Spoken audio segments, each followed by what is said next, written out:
Untuk kepentingan podcast Ruang Tenang Sanustra, ya nanti ini akan mengalahkan Close the Door pastinya ya. Kita udah close the door dari tadi soalnya kan, kita udah pasti mengalahkan. Ini ada mic-nya nggak sih by the way? Nggak ada ya? Yaudah kalau nggak ada nggak apa, Bu Lisa aku kasih mic-nya ya Bu ya. Cerita sedikit tentang journey-nya Bu Lisa kira-kira sama nggak seperti teman-teman relawan baik yang sekarang mungkin masih meraba-raba dan bingung kira-kira gue sebagai perempuan nanti bakal gimana ya? Siapa tahu dari sedikit cerita Bu Lisa bisa memberikan sedikit insight juga pelan-pelan buat mereka. Monggo Bu Lisa. Terima kasih, Mas. Ini cukup nggak? Itu nanti buat direkam ke Oh gitu. YouTube aja. Baik. Ya. Terima kasih. Ini diminta ceritanya panjang boleh? Boleh, boleh Bu. 2 hari 2 malam ya. Iya, umurnya udah banyak, jadi banyak cerita. Ya, kalau berbagi cerita itu, saya kepingin cerita gini. Saya kuliah di Fakultas Psikologi UGM. Tahunnya 87. Masuknya. Nah, lahirnya 68, itu udah berapa generasi di atasmu ya. Masuk kuliahnya tahun 87, 1987. Selesai 94. Nah, terus berapa? 2 tahun menikah. Cuma komitmen kami, saya dan suami itu mau merawat anak sendiri.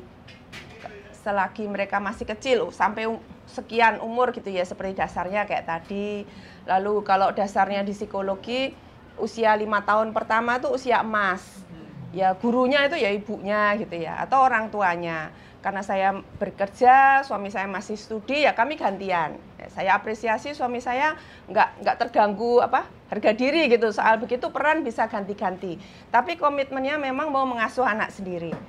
Terus karena masih kuliah terus KKN kan full keluar kota itu UGM waktu itu KKN-nya 3 bulan atau 2 bulan ya. 3 bulan, 2 bulan dan di luar kota jauh. Nah, saya berhentilah kerja karena mau ngasuh anaknya ini masih setahun 2 tahun begitu. Begitu kisah berganti-ganti, dia lulus, saya ganti coba usaha di rumah pokoknya dari komitmen di situ, cuma herannya Tuhan tuh kasih jalan aja gitu.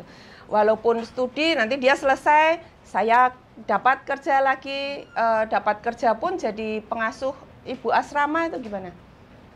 Ibu asrama menjaga mahasiswa yang tinggal di asrama. Jadi kerjanya kan 24 jam. Tinggalnya dikasih di situ. Jadi sambil kerja yang ngasuh anak, tetap komitnya masih jalan gitu. Nah, ada jalan gitu kira-kira terus sampai anak-anak 3 anak kami sampai TK gitu. Itu bisa berjalan.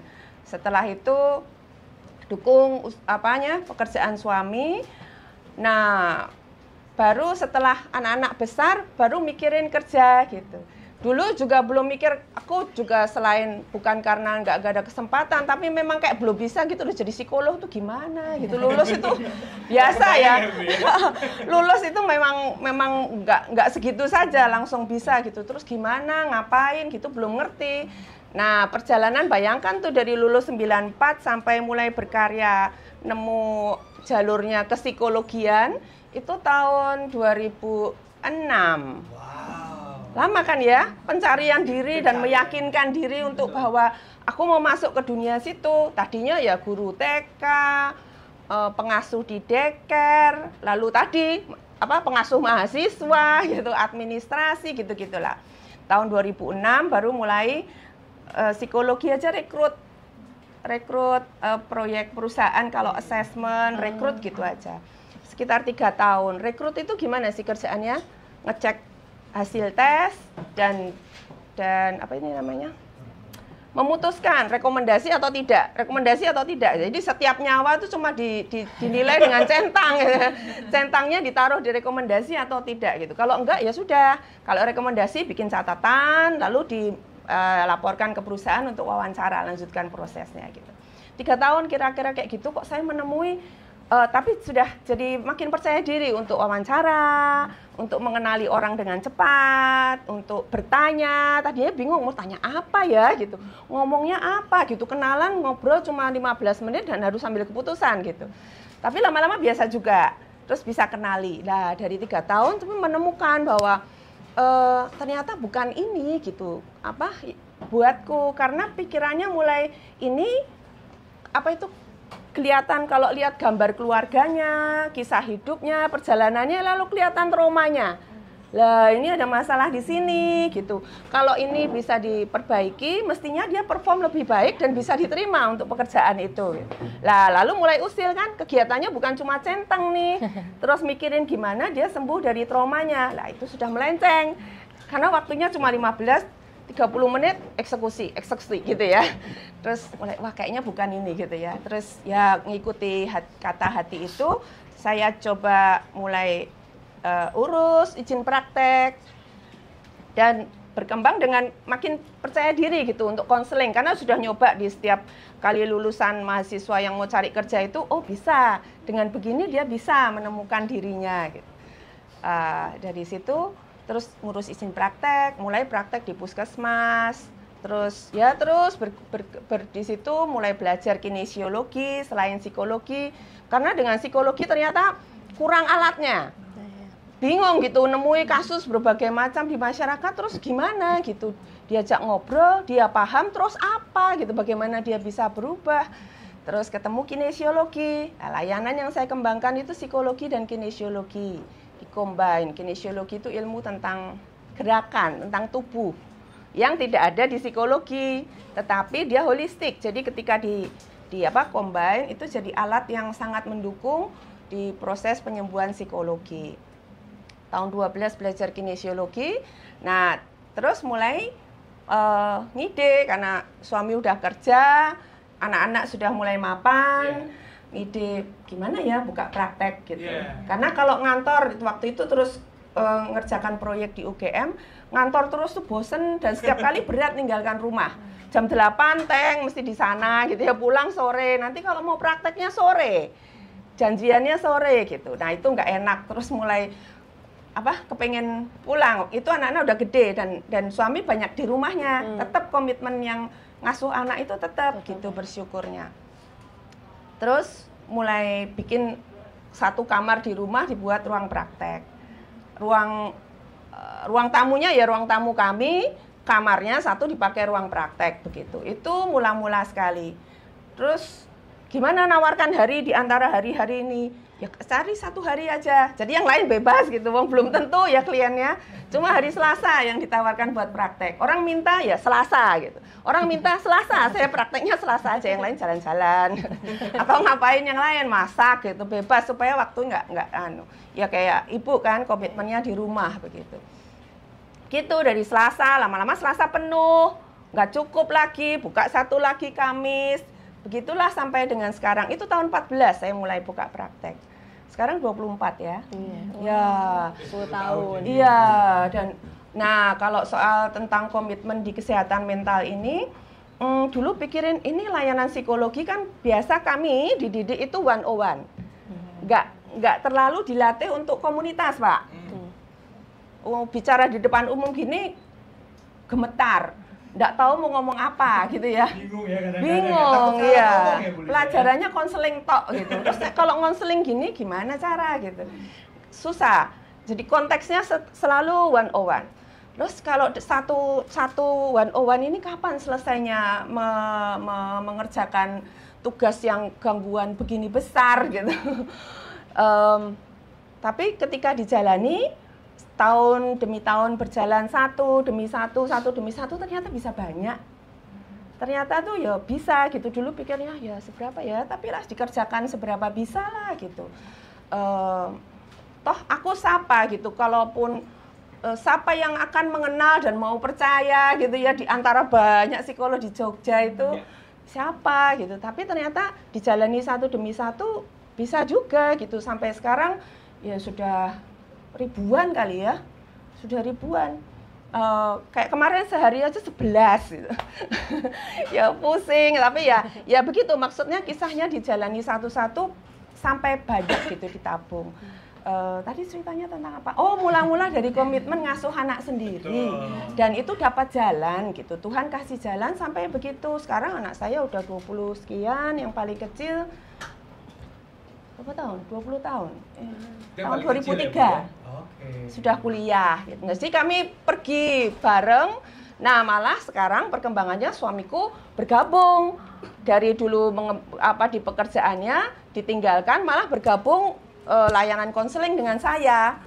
Dari yang dimulai sedikit cuma karena support sebagai ibu rumah tangga, sekarang malah karena ini kebutuhan banyak, permintaan banyak, terus kami mau jemput bola keluar dari Jogja gitu, malah jadi pekerjaan ini, layanan ini yang jadi kegiatan kami hari-hari. Dan kebetulan anak-anak sudah besar, udah kuliah, udah ini sendiri. Udah begitu. lebih tenang ya Bu ya ngaturnya, schedule. Enggak, kayaknya nggak ngatur lagi ya. Udah, Dia atur Anak-anak maksudnya nggak ngatur. Oh, Nggak penting lagi buat anak-anak kayaknya.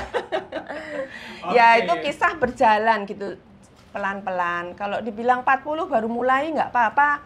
Waktu muda ngasuh anak dulu, nanti ada saatnya ternyata. Dulu komitmen ngasuh anak ya aku nggak kepikiran akan profesi di psikologi. Ternyata menjelang 40 ada jalannya dan masih bisa dilakukan sampai dengan sekarang. Gitu. Usia saya 55 sekarang. Berapa ya? Mungkin segitu. Dan ternyata kalau teman-teman nanti kepo ini ya, yang jadi kliennya Bu Lisa itu ya tokoh-tokoh besar juga loh, kalau boleh dibuka dikit ya Bu Lisa ya. Public figure Ya. ya kan. Centang biru juga. Ya, alhamdulillah. Jadi emang cerita itu ternyata jalan itu bisa aja ketemu di usia berapapun ya. Iya, betul. Sebenarnya Jadi ya. tenang aja jalani Tidak ada tugasnya kata pada terlambat. masanya. Betul. Betul. Tepuk tangan dulu buat Bu Lisa yang udah sharing. Jadi kalau teman-teman mungkin sekarang masih bingung, santai ya, ada Bu Lisa contoh kita. Contoh kedua silakan Mbak Nada, boleh cerita. Udah nyala ya? Oh udah. Udah nyala. Seru banget ya ceritanya Bu Lisa. Kalau aku ya mungkin juga mau ceritain yang keadaan aku sekarang, mungkin harus flashback ke zaman aku kecil malahan kalau aku. Karena aku sekarang umurnya 43 dan dari aku kecil banget aku tuh selalu ngerasa perempuan itu kok kayak second class citizen ya gitu. Udahlah kerjaan di rumah paling banyak, tapi apa-apa kudu izin suami dulu. Kayak apa-apa minta duitnya sama suami. Mau kemana bilang dulu, kalau nggak diizinin nggak boleh gitu. Tapi tanggung jawabnya banyak, itu yang aku lihat dari ibuku. Dan aku tuh nggak terima gitu. Kok ibuku mau-mau aja sih gitu kan. Jadi aku suka kesel dan aku suka bilang, "Ma, kok mau sih kayak gitu." Dan menurut aku nggak fair gitu. Kenapa kayak gitu? Jadi aku tumbuh dengan di otakku aku nggak mau kayak gitu. Oke. Gitu. Dan aku menghakimi perempuan-perempuan yang nurut dan manut. Waktu aku kecil, iya, karena aku nggak suka liatnya. Agak berontak nih kayaknya. Iya, dari kecil tuh selalu Oke. punya pikiran kayak gitu. Jadi kayak aku nggak terima gitu. Nah, jadi waktu aku ya kerja, aku pun jadi perempuan yang menurut aku agak dingin. Jadi aku pokoknya kalau orang itu nggak menganggap aku satu level, mau laki mau perempuan, aku nggak usah teman sama lu, gue sama yang lain aja gitu. Karena aku nggak mau diperlakukan kayak ibuku gitu. Jadi aku sangat ya kayak go getter, dingin, cold, tapi aku tahu mau apa yang aku mau gitu. Jadi aku agak sangat tidak berempati sama orang lain gitu. Sampai aku punya anak. Nah, waktu nikah pun aku milih laki-laki yang aku sampai bilang ke dia, kamu kalau nyari tipikal istri jangan sama saya nggak mau meladenin kamu, aku bilang gitu. Kita ya di rumah bareng-bareng aja. Saya nyarinya partner hidup.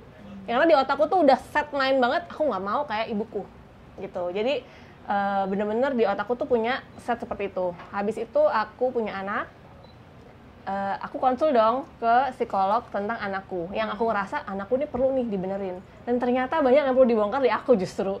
Jadi tadinya aku ngonsulin anakku, malah aku mulu yang konsul gitu. Anakku ternyata aku masih banyak yang belum kelar, termasuk ya anggapan-anggapan itu tadi gitu. Setelah aku menjalanin, ternyata pengalaman perempuan itu beragam. Yeah. Ibuku kayak gitu, ya dia valid dengan perasaannya, dengan pilihannya, karena itu pengalaman hidup dia. Betul. Aku beda lagi rasanya gitu. Kenapa aku nggak bisa ngerasain yang dia rasain? Karena aku bukan dia. Tapi itu nggak bikin pengalaman dia nggak valid gitu. Itu dari aku belajar memahami anakku, aku belajar memahami diriku, aku belajar memahami ibuku.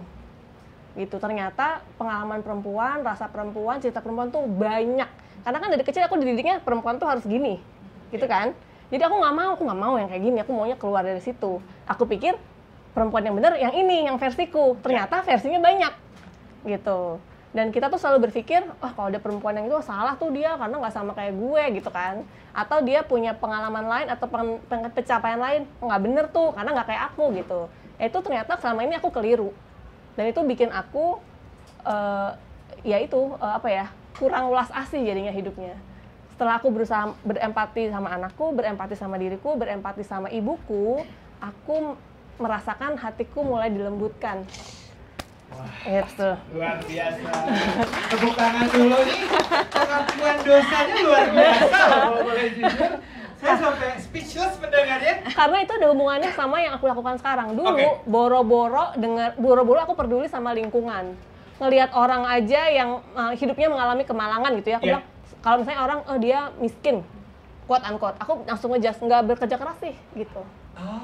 Jadi aku sama sekali nggak ada pikiran yang lain gitu, bahwa mungkin ada kemungkinan lain. Saklek aja gitu. Saklek banget gitu. Karena aku ngelihat aku kayak gini bisa kok gitu. Setelah aku melembutkan hati dan mulai terbuka bahwa banyak ya cerita di luar sana dan hidup tuh nggak hitam putih gitu. Karena aku sudah mulai bisa menerima ya yang di sekitar kita itu ya wajar aja gitu. Emang semua tuh banyak ceritanya. Aku mulai bisa ngelihat bahwa oh iya, aku mesti peduli sama lingkungan. Oh ternyata orang di sekitar aku itu juga ngaruh ke diriku. Aku juga ngaruh ke dirinya. Bahwa kita itu kayak rantai yang kayak spider web yang saling terkait gitu. Kalau aku nggak berbaik hati sama mereka, maka aku nggak bisa berbaik hati sama diriku. Kenapa aku jahat banget sama diriku? Karena aku kerjanya ngejudge orang lain. Gitu kayak, tuh perempuan tuh gini-gini. Pasti aku juga ngelihat diriku, lu sih kayak gini gitu loh. Gitu, nggak mungkin aku bisa berbaik hati sama diriku kalau aku nggak ngelihat perempuan lain, orang lain tuh baik-baik juga. Kan kita proyeksi kan, pasti kan. Gitu. Jadi, karena aku sudah mulai berempati sama yang lain, baru tuh hatiku tersentuh untuk peduli sama lingkungan. Gitu, baru sekarang. Dan aku sama, dulu aku pekerja korporat, kerja di advertising. So, aku memutuskan di rumah bersama anak-anakku 2, semuanya homeschooling, dari kecil nggak pernah sekolah formal. Jadi emang aku fokus, aku sama berkomitmen, aku adalah guru pertamanya, maka aku mau bersama mereka. Sekarang udah 13 sama 10, tetap nggak pernah sekolah formal. Dari situ ya aku belajar banyak juga, dan dari situ aku jadi baru ketemu sama, ternyata mencintai lingkungan itu nggak hadir gitu aja. Aku harus ngajakin teman-teman yang lain. Aku harus menceritakannya kembali supaya orang-orang tertarik. Dan dengan kan kalau biasanya kalau ngajakin orang peduli lingkungan gitu ya, karena kayak limititan banget gitu. Pokoknya lu harus gini, kalau nggak lu dosa gitu ya. Kalau aku sekarang, karena aku berangkatnya dari aku yang dulu nggak peduli dan perjalananku tuh segitu ribetnya gitu, aku bisa berempati sama orang-orang yang ya emang sulit gitu. Nggak bisa yang cuma dikasih tau, ini lu mesti gini, kalau nggak 1 tambah 1 sama dengan 2 gitu. Nggak kayak gitu ceritanya gitu. Jadi aku mesti punya empati, ulas asih untuk ngajakin mereka untuk ikut. Plus kalau kalian lihat di sosial mediaku, aku selalu menampilkan diri bahwa aku tuh banyak salahnya, banyak gagalnya, karena emang ceritaku seperti itu. Nggak akan berfaedah kalau aku menampilkannya sebagai seseorang yang sempurna gitu. Iya, karena itu juga akan bikin orang keder kan, kayaknya susah banget gitu. Jadi aku selalu menampilkan diriku apa adanya dengan segala macam kekurangan, ya cacat-cacatnya gitu, makanya keunikannya benar, bukan cacat ya, ceritanya gitu ya, ceritanya. Dan itu benar, aku nggak merasa kegagalan itu sebagai sesuatu aib, tapi ya sebuah cerita aja gitu, yang bisa mungkin kita ambil pelajarannya bareng-bareng, nanti kita jalan bareng-bareng. Dan sama, aku mulainya tuh di akhir umur 38. Baru jelang 40 juga. Iya, sama. Kayaknya tuh emang 40 tuh kayak baru kebuka pikiran ya. Dulu tuh mikirnya kalau kita tegang, kita stres tuh kayaknya bisa mencapai sesuatu. Ternyata nggak, justru dengan relax kita bisa nerima. Wow. Ya kan? Dan satu pertanyaan juga, saya pribadi jadi belajar banyak dari 2 sosok perempuan hebat di sini. Teman-teman relawan, kalau ada yang mau nanya boleh langsung aja. Ada yang mau langsung nanya atau kita boleh sambil lanjut ngobrol-ngobrol? Ingat ya, oke langsung. Ini yang gue demen nih. Kak, maju aja Kak. Aku pengen kamu pakai mic biar semuanya bisa dengar pertanyaannya. Siapa tahu kalau misalkan pertanyaannya mirip bisa diwakili. Kalaupun enggak, nggak usah takut-takut ya, langsung tanya. Silakan Kak Fatima. Terima kasih sebelumnya untuk Bu Lisa sama Mbak Nada. Itu inspired banget ya. Tapi aku bisa relate sama Mbak Nada karena aku juga nih empati banget. Dari dulu tuh sampai guru aku tuh pernah bilang ke orang tua aku kalau misalnya anak ini tuh kayak apa ya, kurang peka sama lingkungan. Itu sampai guru aku kayak gitu waktu pas pembagian rapot gitu. Karena aku emang kayak kalau misalnya ada anak yang nangis atau gimana kayak ngapain sih lo udah nggak usah nangis gitu. Jadi emang agak dirempati gitu sih gitu. Tapi emang itu tuh butuh proses untuk kayak tadi untuk kayak self awareness itu digali gitu. Nah tadi kan ada trigger sempat kepikiran untuk kayak ke psikolog atau gitu ya untuk anak itu. Nah itu triggernya sampai sadar untuk kayak oke deh anaknya harus konsultasi atau gimana, jadinya ngoreknya ke diri sendiri itu pas lagi momen kayak gimana gitu. Iya. Wah, ini langsung dikorek lebih dalam. Tepuk tangan dulu buat Kak Fatima. Ini juga nggak ada pengakuan dosa. Nah, kita kayak buka ini ya, buka sesi curhat ya. Jadi teman-teman ya, apapun yang terjadi di sini stays in this room. Kita kan belajar bareng-bareng ya Bu Lisa ya. Betul. Jadi no judgment, gak usah ngerasa kayak aduh kayaknya gue belum secanggih mereka deh yang jadi speaker, atau kalau enggak gue belum seberani Fatima yang berani juga cerita tentang dirinya. Tapi ya again, kita saling belajar. Siapa tahu nanti dari pembelajaran dua sosok hebat di sini, teman-teman adalah generasi perempuan hebat berikutnya yang akan memberikan Nusantara kita lebih selamat lagi. Amin. Amin. Monggo Mbak Nada, Jadi, silakan. kalau Pertanyaannya menarik aku tuh tentang trigger, psikolog. ya kalau aku triggernya sebenarnya kan trigger dalam hidup banyak ya. Cuman ada yang bisa dicuekin.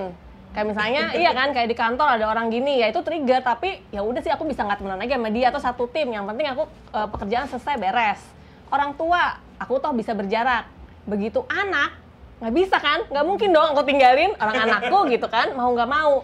Triggernya adalah, aku kan dulu selalu mempersif perempuan menye-menye, nangis mulu. Itu sebagai sesuatu yang nggak oke gitu. Nah, anakku tuh bener-bener sesuatu yang aku nggak suka, semua ada di dia.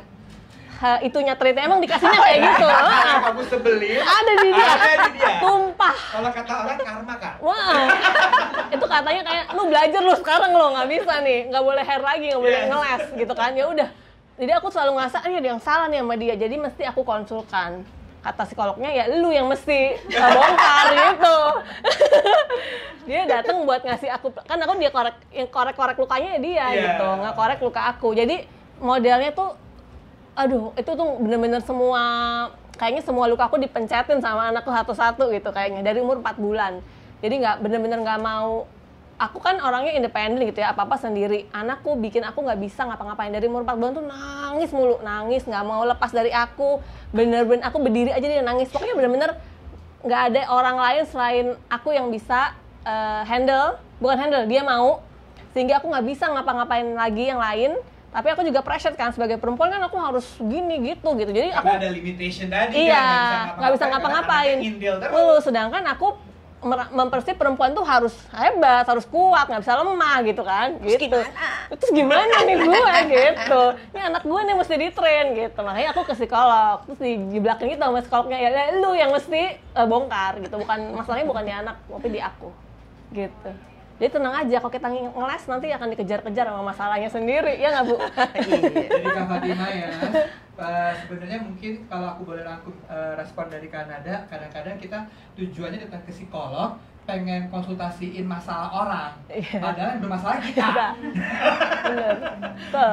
Bu, ada tanggapan nggak Bu Lisa? Dari sedikit cerita tentang Mbak Nada barusan, ya kan, lalu tiba-tiba Kak Fatima juga istilah kayak jadi pengen tahu, karena kan ternyata berarti pengalaman hidupnya Kak Nada agak mirip nih mungkin. Maksudnya kayak sosoknya Mbak Nada zaman dulu ternyata di generasi zaman now kayak Kak Fatima sekarang pun masih terus ada aja gitu kan, pemikiran atau mindset yang kayaknya emang nggak usah lebay juga deh ya kan, atau kalau nggak ya udah sih kalau nangis ya udah kelar, nggak perlu lebay-lebay banget gitu. Cuman pengen tahu kalau dari dunia psikologi hal-hal seperti itu belum pernah nggak sih Bu? Ya bener banget. Ini dalam nih terusan. Boleh dong, nggak apa-apa Bu. Iya, Pelajarannya terus dalam ya. Memang betul, itu sesuatu yang disimpan luka-luka di bawah sadar di masa lalu, di defense, fight terus. Tapi kan ada di dalam. Keluarnya ini penuh kontrol, tapi dia ada di dalam, ada golaknya, ada getarannya keluar lah. Anak-anak itu peka, mereka terima pesan ini. Yang di bawah, yang di luar kita nih kontrolnya kuat sekali, nggak ngomong gitu ya, nggak nampak di sini, tapi getarannya nyampe. Ya sebenarnya ya gitu. Sebenarnya ya, kalau ilmunya tentang memahami dari sudut pendekatan pikiran bawah sadar, sebenarnya yang kau temui di luar tuh cerminmu, baik itu anak maupun orang lain atau relasi kok kok dikhianati terus gitu, oh ditipu terus gitu ya, itu sebenarnya cermin yang menunjukkan sebenarnya kayak apa sih diriku. Aku ini mungkin merasa ditinggalkan atau masih punya dendam soal ditinggalkan, ya malah terjadi. Semakin pola berulang ya semakin itu mengingatkan kita bahwa itu masalahnya perlu dicari dalamnya, bukan cuma dilawan atau di luarnya. Perlu dibongkar dalamnya. Kalau beres di dalamnya, keluarnya gimana? Ya kembangnya, tanamannya berubah gitu dari akarnya. Jadi ternyata memang begitu proses apa adanya ya Bu. Begitulah. Begitulah perjalanannya. Bu, kalau gitu saya pengen tahu nih, nggak tahu ya, mungkin ada teman-teman yang pengen nanya tentang pertanyaan ini. Kalau begitu sebenarnya bagaimana proses kita mencintai diri sendiri? Karena kan setiap orang tumbuh dengan kayak tadi Mbak Nada mungkin punya mindset melihat orang tua, khususnya ibu tadi kan, yang kayak kok ibu begitu banget sih, apa-apa ho-ho melulu gitu, kayak nggak bisa speak up. Padahal sebenarnya buat seorang ibunya pada saat itu, itulah bentuk bakti saya gitu kan. Cuma karena Mbak Nada berpikirnya berbeda, kayaknya dia bikin ground rules tersendiri sampai akhirnya dia tumbuh terus dan baru kekorek pada saat dia punya anak. Dan tadi untung dia ada inisiatif ke psikolog Bu. Kalau misalkan dia enggak, kurasa sampai sekarang mungkin nggak kebuka tuh Bu aibnya. Sorry ya Mbak Nada ya. Ya kan, cuman maksudnya mungkin buat teman-teman di sini yang masih lagi bertumbuh gitu kan, kalau pengen tahu gimana sih cara kita self love gitu kan, mencintai diri yang benar tuh seperti apa Bu? Versinya Bu Lisa deh. Gimana caranya ya? Aku juga lagi mikir. Gimana caranya self love ya? Menerima apapun yang terjadi, berdamai sebenarnya. Kita ngubah tuh nggak bisa. Misalnya entah orang tua cerai atau ada kekerasan fisik, kekerasan verbal, kita nggak bisa rubah yang di luar. Yang bisa diperbaiki apa? Diri. Apanya? Tuh, ya pertanyaan tuh. Mindsetnya kita, cara pandangnya kita terhadap hal itu. Kalau kita menuntut ibuku perlu baik, baru aku baik, ya nggak selesai-selesai. Atau tetanggaku mau menyapa duluan, atau dia bersikap baik, membereskan sampahnya sendiri, baru aku baik, ya nggak selesai-selesai. Siapa yang rugi? Dianya nggak rasa apa-apa, kitanya rugi, digerogoti oleh benci dan dendam. Lalu bolong. Lalu diisi apa nanti kalau bolong? Ya kita perlu berdamai dengan yang ada. Tinggal apanya yang berubah? Cara bacanya, persepsinya, mindsetnya. Mindset itu bukan cuma di pikiran, tetapi di perasaan dan juga di tubuh. Buktinya bagaimana terhadap hal itu? Oke. Tubuhnya responnya baik.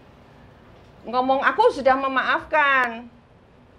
Tapi kalau ketemu tangannya gini. Aku sudah maafkan, aku tahu itu bukan cuma salah dia, tapi gitu. Misalnya ini di mana rekamannya? Rekamannya di mana? Di tubuh, bukan cuma di perasaan. Nah, releasingnya itu di tubuh, dilepaskan rekaman di tubuh ini jadi lebih gampang. Jadi rilisnya bukan soal diskusi di pikiran, bukan di perasaan tentang hati, tapi sampai ke tubuh. Tubuhnya bersih dari rekaman simpanan memori itu. Nah, dengan begitu kalau kita bersih, sampah-sampahnya dibuang, ya Bu ya? Atau dikelola, dipisah dulu. Dipilah yang bisa didaur ulang. Yang bisa komposting supaya menghasilkan yang baru, pola pikir yang baru, begitu ya toh? Bener. Nah, begitu, jadi kita bersih apa adanya kita, berkembanglah kita, tugas kita hidup itu ya berkembang. Kalau ada hambatan perkembangan, artinya tanda-tanda bahwa masih banyak sampah yang disimpan. Sampah, kemasan-kemasan yang nggak bisa didaur ulang, tapi dipres gitu di dalam. Ya itu perlu dikeluarkan, ditaruh bank sampah ya Bu ya? Iya benar, salurin ya Bu. Atau di apa gitu. Gitu sampai bersih. Apa menjawab nggak ya? Menjawab Bu. banget. Itu menjawab banget sih. Nggak tahu teman-teman menjawab nggak? Menjawab. Kan tuh Bu, luar biasa loh analoginya. Ini sekaligus aku pengen double check karena kan Bu Lisa kan tadi mention tentang kinesiologi juga ya Bu. Ya. Yang tadi adalah pendukung di dunia psikologinya juga. Ya. Pengen tahu selain tadi kan udah kasih contoh kayak ya tadi lah mungkin memaafkan tapi tangannya masih begini. Ada nggak sih Bu Lisa kayak tanda-tanda ya kalau kita lagi emosi tuh tubuh kita tuh kayak nunjukin sinyal-sinyal yang nggak baik-baik aja. Dan kalau memang ada, gimana supaya kita mulai aware, mulai tahu, dan mungkin ada nggak P3K-nya? Pertolongan pertama pada kasus itu. Ada, mainannya begitu hari-hari. Oh, mainannya Ya. begitu. Jadi ini boleh di-share ya Bu ya? Boleh. Alhamdulillah. Senang sekali kesempatan membagi. Tandanya di mana paling gampang? Nah, yang mau coba tebak. Kalau benar ada hadiah nggak Bu? Ada. Hadiahnya boleh dibagi bebas gimana cara. Bebas ya. Aku ada ini sih Nestle Pure. Oh salah ya? Iseng aja coba tahu ada yang benar teman-teman. Tandanya tuh pertanyaan Bu Lisa. Tandanya apa paling gampang? Cemas. Cemas itu bentuknya apa? Tuh. Kata-kata. Oh, aku cemas gitu. Apa? Jantungnya Berdebar. Nah, itu paling gampang, paling jujur tuh tubuh kita. Jantungnya kok debarnya kencang, ototnya tegang, sininya sakit. Lalu nafasnya ternyata pendek-pendek atau ternyata nggak tiba-tiba kenapa? Karena nggak nafas. Keringat dingin. Nah, ini kayak gini. Awal lagi rambut rontok. Menstruasi sakitnya ekstra gitu ya, bukan cuma sehari dua, tapi sepanjang itu sakit dan sakit sangat. Itu juga tanda stres.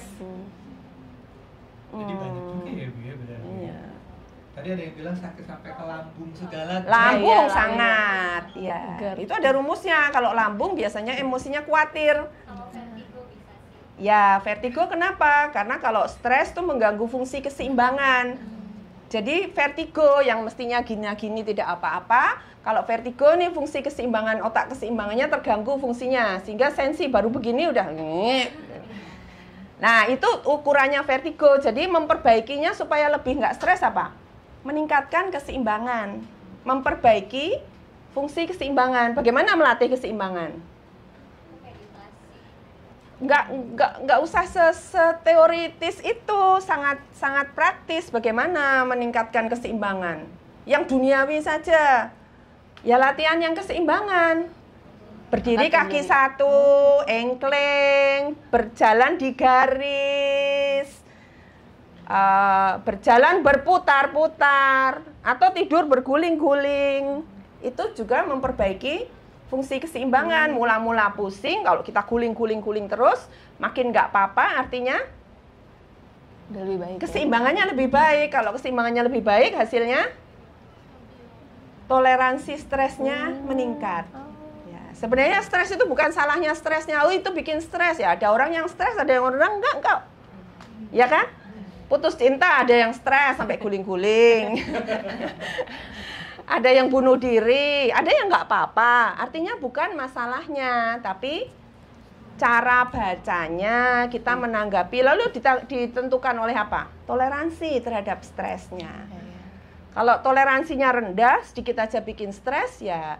Jadi banyak hal bikin stres. Lalu traumanya banyak. Gitu.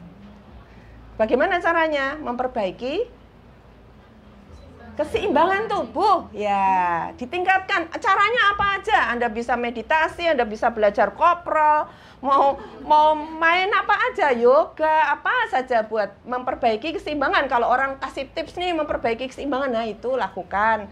Nanti vestibularnya bagus atau sekedar noleh sampai nggak apa-apa.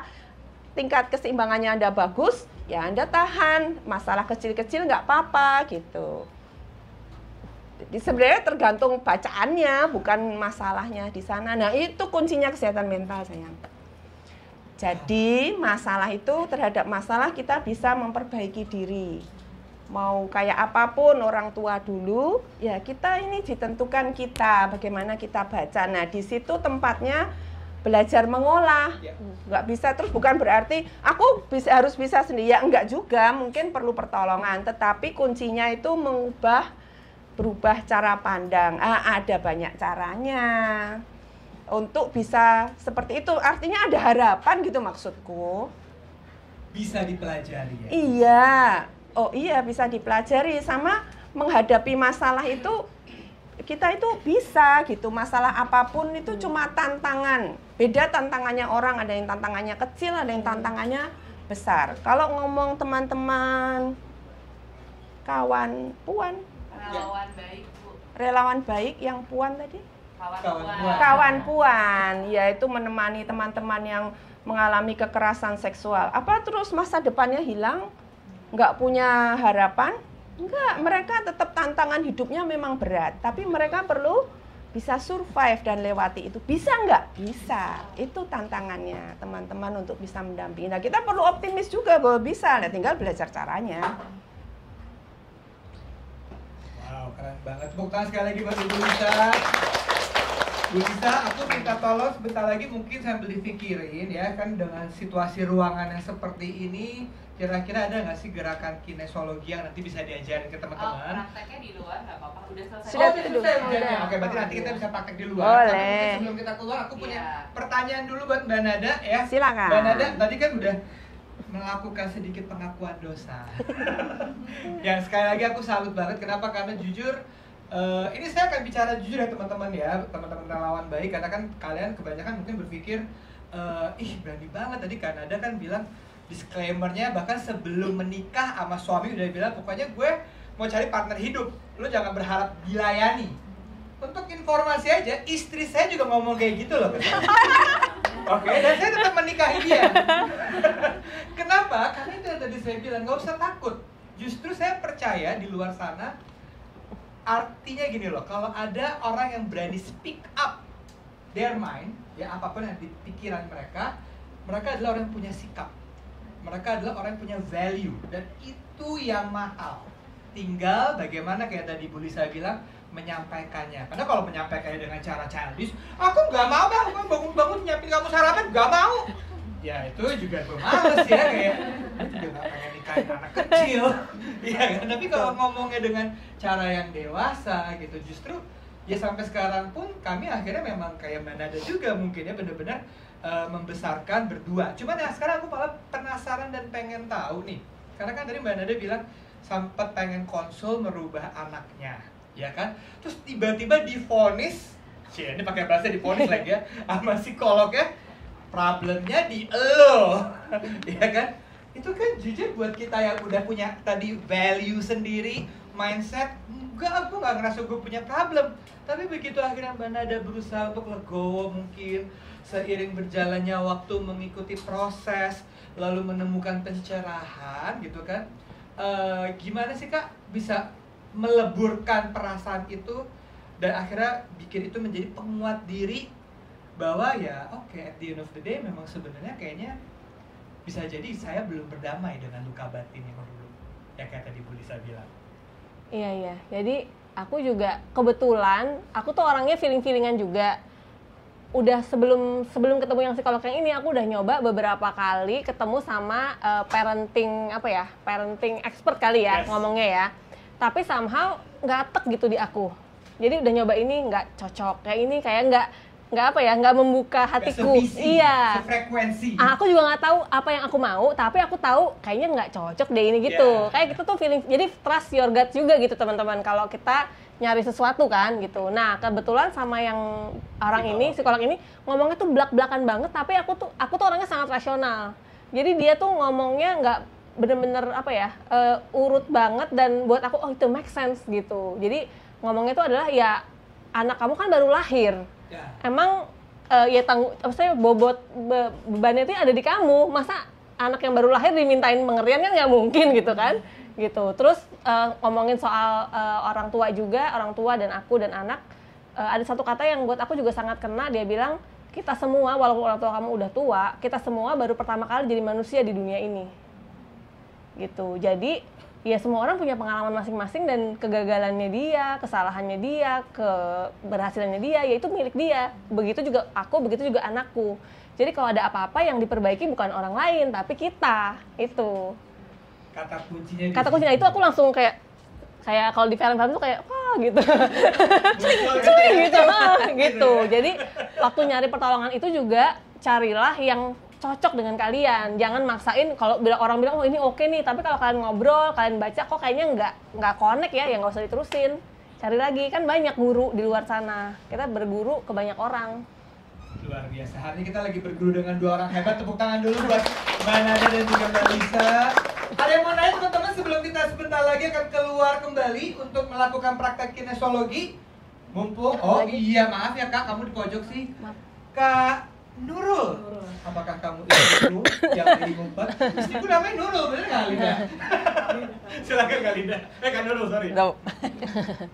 Aku mau nanya ke Kanada sama Bu Lisa, kan tadi dibilang merelakan, ibaratnya menunda karirnya untuk ngurus anak di rumah full time untuk perkembangan anak yang lebih baik. Sampai sekarang anak-anaknya udah pada besar.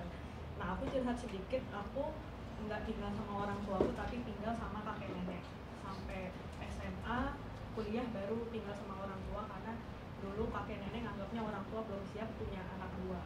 Waktu itu kebetulan aku sama kakakku bedanya nggak jauh.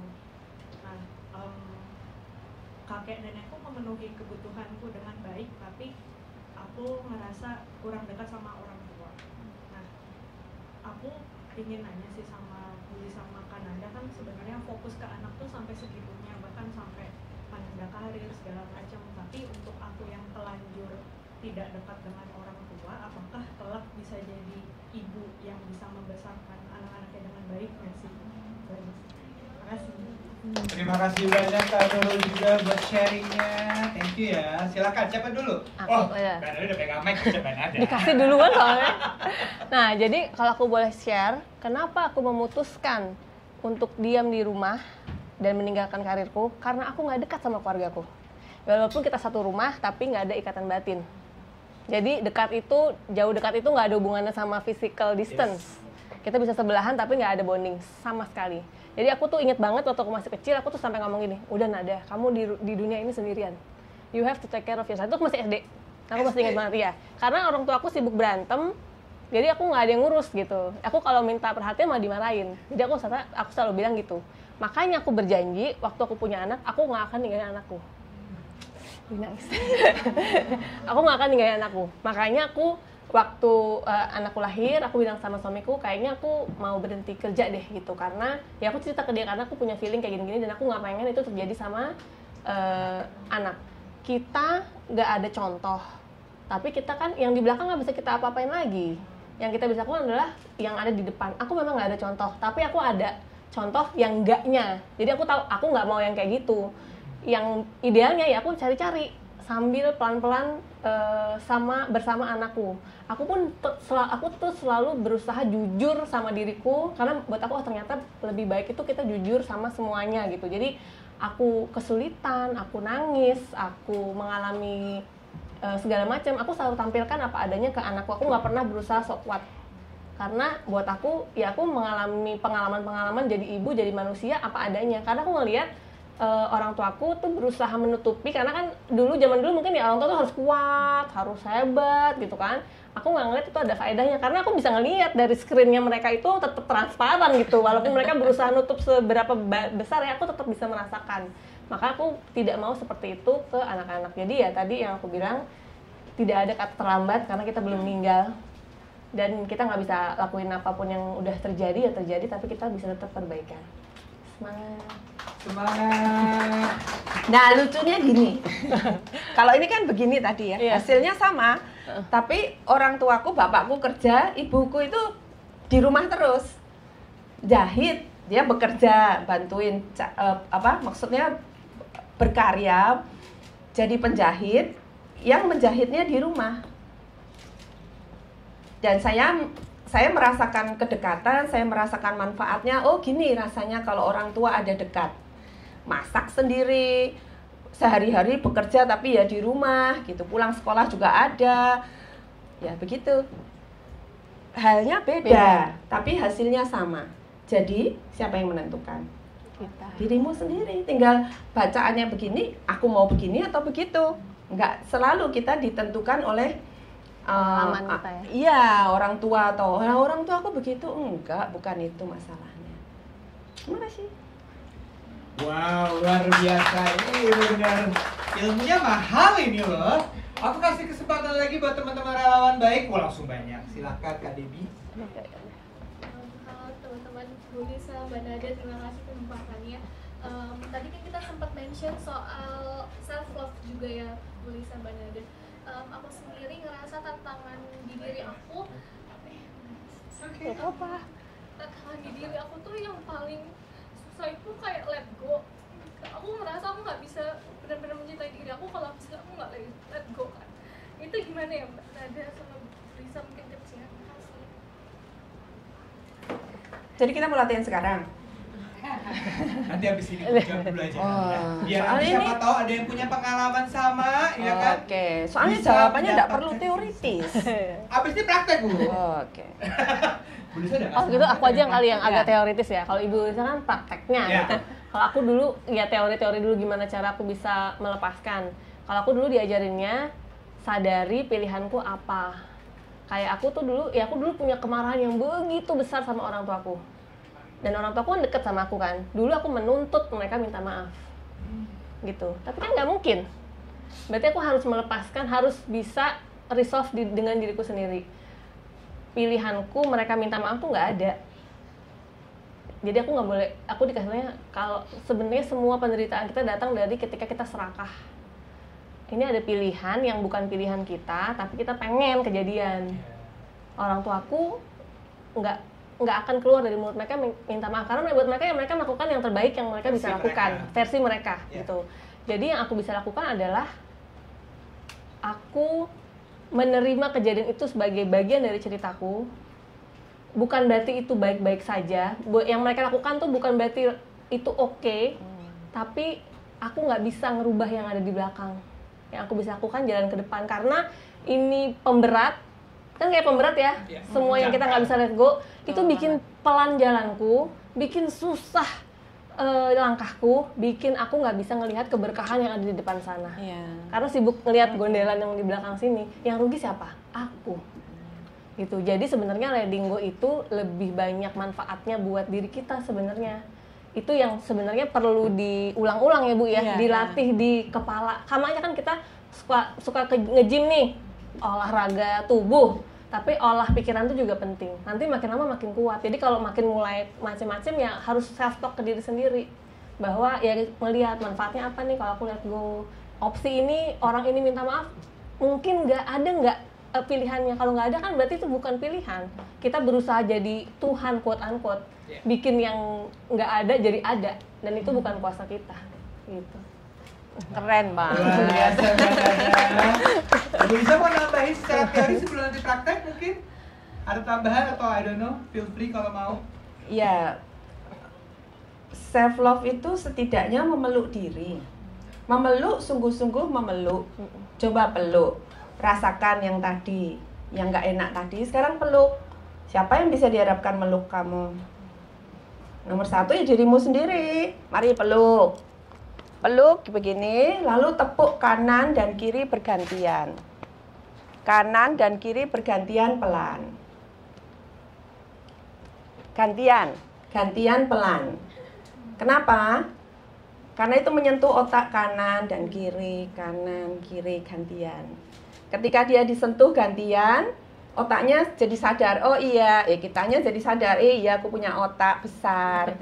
Lalu ketika disentuh gantian, jadi dia, oh iya punya teman kanan kiri. Jadi mereka nyambung, betul, balance. Nah, produk otak yang nyambung ini yang nanti diharapkan jadi produk perasaan dan perilakumu. Jadi lebih mudah, bukan teoritis harus gini harus gitu. Tapi disentuh otaknya loh, canggih, tombolnya banyak tubuh kita. Pakai tombolnya supaya bisa sentuh otak, nggak usah operasi gitu ya. Sentuh, nanti ketika dia berhubungan, dia hidup, jadi bacaannya pakai perabot yang canggihnya, bukan pakai perabot apa ini? Batang otak. Batang otak yang fight or flight. Nah, itu otomatis akan berpindah. Menyadari tubuh kita sendiri, self love ya, sentuhan ini menyadari. Kamu menyadari kamu punya tangan, kamu punya dada, kamu punya tubuh, punya otak kanan kiri gitu. Nah, itu praktis sekali. Setidaknya caranya self love ya peluk, lalu minta maaf sama diri sendiri, bukan karena orang lain ya. I'm sorry, please forgive me, thank you, I love you. Katakan kepada siapa? Diri sendiri. I'm sorry, please forgive me bahwa ini terjadi. Thank you, I love you. Gitu.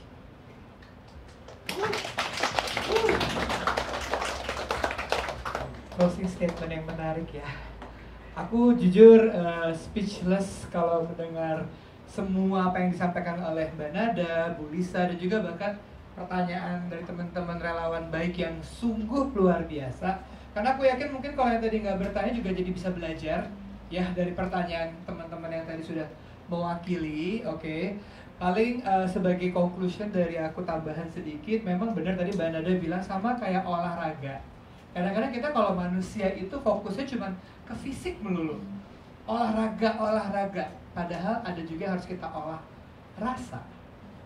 Gimana kita mulai mengenal perasaan, memvalidasi semua perasaan, ya kan? Dan yang paling penting tadi kita udah dengar nih, dua sosok hebat ya, perempuan-perempuan hebat ini menurut saya adalah sosok yang paling tepat untuk bisa sharing tentang tadi perempuan hebat Nusantara selamat. Karena kalau nggak ada orang-orang seperti Bu Lisa, nggak ada orang seperti Mbak Nada yang sekarang udah berbagi ke teman-teman relawan baik di sore hari ini, ya aku rasa mungkin teman-teman relawan baik belum tentu bisa mendapatkan insight semaha dahsyat ini untuk pelan-pelan tadi diolah lagi. Mungkin nggak bisa langsung terima langsung loh, beneran. Ini butuh waktu teman-teman untuk diolah lagi rasanya, ya kan? Nanti coba dengerin lagi, ya kan? Coba diingat-ingat lagi. Tadi tuh kita pas lagi dalam ruangan, maksudnya kenapa Bu Lisa ngomong kita harus pelan kiri, pelan kanan ya? Tapi coba deh nanti malam lakuin sendirian, di tengah malam, atau pas lagi kebangun, atau sebelum tidur. And you'll thank me later. Serius, lakuin gak cuma hari ini, lakuin lagi besok, lusa, dan seterusnya. Dan nanti ada banyak latihan praktek ya Bu Lisa ya, di luar yang mungkin ya, siapa tahu sekali lagi, kalau mungkin nanti teman-teman melakukan, kok begini doang sih? Ya mungkin baru pertama kali, mungkin masih ada rasa canggung, mungkin masih ada rasa nggak nyaman ngelakuinnya. Apalagi kalau ternyata nanti harus, ya maaf ya kata Bu Lisa, mungkin tiba-tiba harus bantu megang temennya, ya kan? Baru kenal tiba-tiba langsung udah pegang-pegang. Tapi balik lagi, ini kan sebenarnya bukan apa-apa, ini adalah praktek latihan untuk mengajarkan teman-teman relawan baik hari ini mengenal bagaimana caranya teman-teman mempersiapkan diri supaya perjuangan dan perjalanan teman-teman yang masih panjang. Bener ya Bu Lisa ya? Iya. Mbak Nada ya? Betul, Ini, masih panjang. ini panjang banget loh usianya ya. Panjang. Ini nih Kita aja masih benar-benar panjang insya ya, Bu? Allah bisa Iya, jadi masih semacam dong. apa ya namanya ya, cerita indah nantinya yang mungkin pas kita udah kakek nenek kali ya, tiba-tiba kayak ini kayaknya kita pernah ketemu di acaranya yang dulu deh, Follow Trip Kita Bisa nih. Ini yang namanya Nurul bukan waktu itu cerita nanya-nanya, ya kan? Ini yang namanya Debbie deh kalau nggak salah udah jadi ina inu. You'll never know. Dan itu semua berangkat dari hal kecil seperti hari ini. Jadi buat tepuk tangan sekali lagi buat dua narasumber hebat kita sore hari ini. Bu Lisa, Mbak Nada, sebelum kita keluar mumpung masih ada mic, mungkin ada closing ataupun tips singkat yang pengen diberikan kepada teman-teman di sini, mungkin silakan. Final words, Syaela, final words. Apa ya, udah ditembak lagi nih.